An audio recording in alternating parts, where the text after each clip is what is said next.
ओम नमो भगवते वासुदेवाय। हरे कृष्णा, राधे राधे। सभी भक्तों को सादर प्रणाम।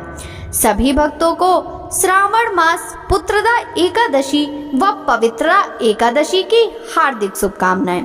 भक्तों, आज की इस वीडियो में हम श्रावण मास पुत्रदा एकादशी व पवित्रा एकादशी की कथा का रसपान करेंगे। पुत्रदा एकादशी व्रत करने वाले लोगों को दसवीं यानी एकादशी के एक दिन पहले कुछ जरूरी नियमों का पालन करना पड़ता है। दसवीं के दिन से ही श्रद्धालुओं को मांस, मछली, प्याज, मसूर की दाल और शहद जैसे खाद्य पदार्थों का सेवन नहीं करना चाहिए। दसवीं और एकादशी दोनों दिन लोगों को भोग विलास से दूर पूर्ण रूप से ब्रह्मचर्य का पालन करना चाहिए। सुबह एकादशी के दिन जल्दी उठकर स्नान आदि से निवृत्त हो जाएं। घर के मंदिर में दीप प्रज्वलित करें। भगवान विष्णु का गंगा जल से अभिषेक करें। भगवान विष्णु को पुष्प और तुलसी दल अर्पित करें। अगर संभव हो तो इस दिन व्रत भी रखें। भगवान श्री हरि विष्णु की आरती करने के पश्चात उनको भोग अर्पण करें। इस दिन भगवान विष्णु के साथ माता लक्ष्मी का पूजन भी अवश्य करना चाहिए। श्री हरि विष्णु का चित्र अथवा मूर्ति चाहिए।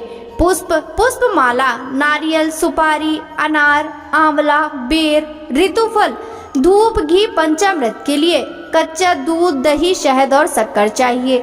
चावल, तुलसी, गोबर, केले का पेड़, मिठाई भी आदि सब सामग्री एकत्रित करके भगवान श्री हरि विष्णु और माता लक्ष्मी का विधि पूर्वक पूजन संपन्न करना चाहिए। पुत्रदा एकादशी का व्रत रखने से संतान की प्राप्ति होती है। माना जाता है कि इस दिन जगत के पालनहार भगवान विष्णु की विधि विधान से पूजा अर्चना करने से संतान को अच्छे स्वास्थ्य और लंबी आयु की प्राप्ति होती है। भविष्योत्तर पुराण में पवित्रा एकादशी का महात्म भगवान श्री कृष्ण और महाराज युधिष्ठिर के संवादों में मिलता है।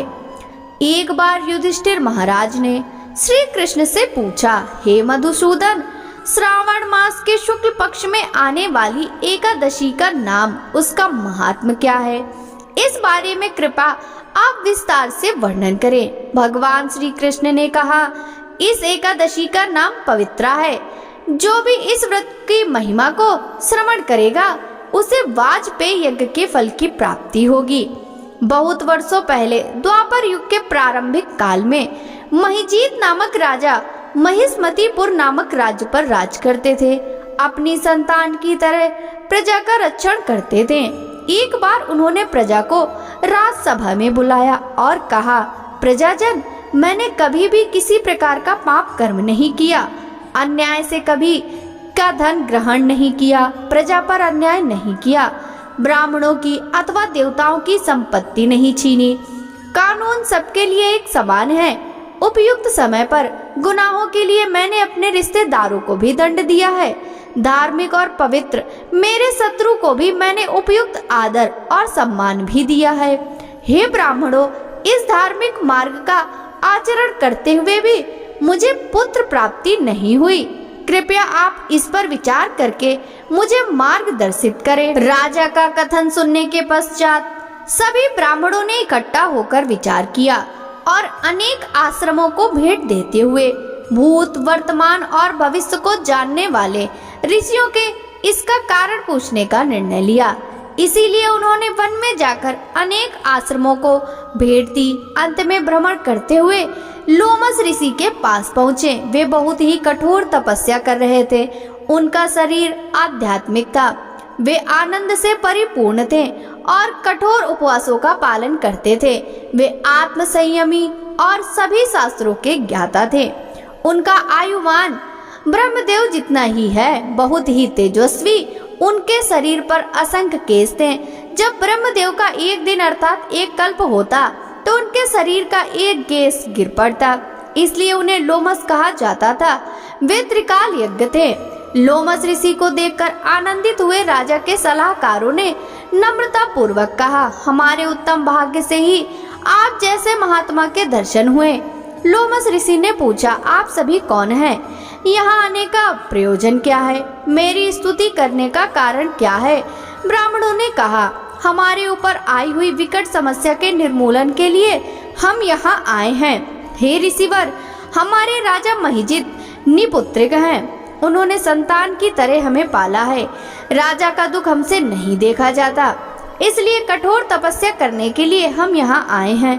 पर हमारे महाभाग्य से आप जैसे महात्मा की भेंट हुई। आप जैसे महान व्यक्ति के दर्शन से कार्य सिद्धि होती है। हे द्विजवर, हमारे निपुत्र राजा को पुत्र होने के लिए आप हमें कृपया उपाय बताएं। यह सुनते ही लोमस ऋषि ध्यानस्थ हो गए और महिजित राजा के पिछले जन्म का वृतांत जानकर कहने लगे। यह राजा पिछले जन्म में वैश्य था। व्यापार के लिए एक गांव से दूसरे गांव भटकता था। एक बार घूमते हुए वह प्यास से व्याकुल हो गया। उस दिन द्वादशी थी। प्यास से व्याकुल घूमते हुए एक तालाब के पास पहुँचे। पानी पीने की इच्छा से वे किनारे पर पहुँचे। इतने में नए बछड़े को जन्म देने के पश्चात गाय बछड़े के साथ आकर पानी पीने लगी। उन्होंने फौरन उसे दूर करके खुद पानी पीने लगे। यह बड़ा पाप उनसे हुआ। इस पाप के कारण उन्हें पुत्र प्राप्ति नहीं हो रही। यह सुनकर राजा के सलाहकार ब्राह्मणों ने पूछा, किस पुण्य से अथवा व्रत से राजा इस पाप से मुक्त होंगे? इस विषय में आप हमें बताइए। तभी लोमस ऋषि ने कहा, श्रावण मास के शुक्ल पक्ष में आने वाली श्रावण पुत्रदा एकादशी व पवित्रा एकादशी के नाम से जानी जाने वाली एकादशी का राजा और आप सब इस व्रत का पालन करें। उसके पश्चात आप सभी इस व्रत के पालन से मिलने वाला सभी पुण्य राजा को दीजिए। उससे राजा को पुत्र प्राप्ति अवश्य होगी। लोमस ऋषि की बात सुनकर सभी प्रसन्न हुए। उनको आनंद पूर्वक प्रणाम किया।